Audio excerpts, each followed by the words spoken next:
আমাদের কর্মসূচি হচ্ছে আগামীকালের যে ব্রিফিংয়ের মধ্যে কথাগুলো বলেছি, দাবি বলেছি, তার মূল দাবিটা হচ্ছে ফ্যাসিবাদী আমলের যেসব গুম খুন গণহত্যা হয়েছে এই সবগুলোর বিচারের দাবি।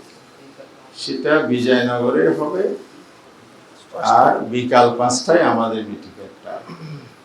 কালকে মিছিল নাই, শুধু সমাবেশ আমরা করবো।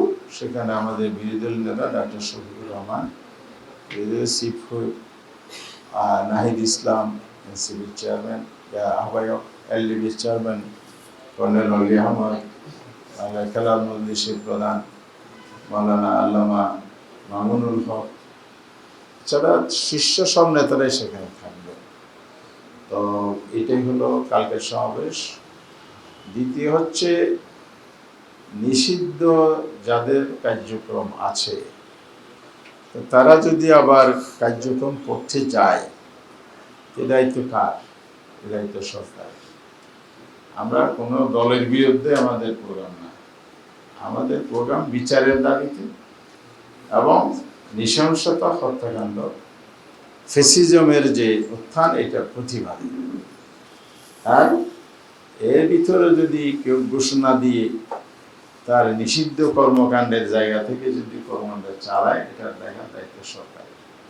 সরকারকে সে ব্যাপারে অবশ্যই দাবি জানাবো, সরকার যেন এ ধরনের অপতৎপরতা বন্ধ করে।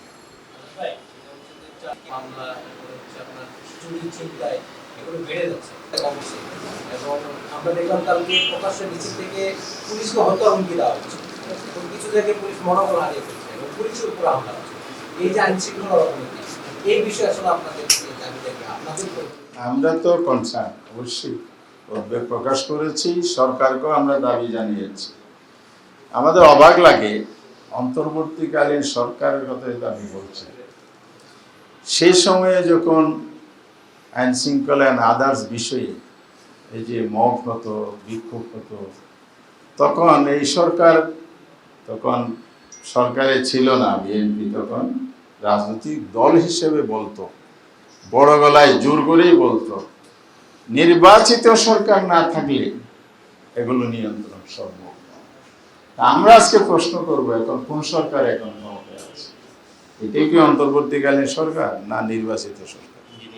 তাহলে কি ওনাদের নিজেদের নির্বাচন নিয়ে নিজেদের শঙ্কা আছে, আস্থাহীনতা আছে, যে গণভোট ডেনে আমরা ইঞ্জিনিয়ারিং করে আসছি, এই জন্য আমরা এটা নিয়ন্ত্রণ নিতে পারছি না?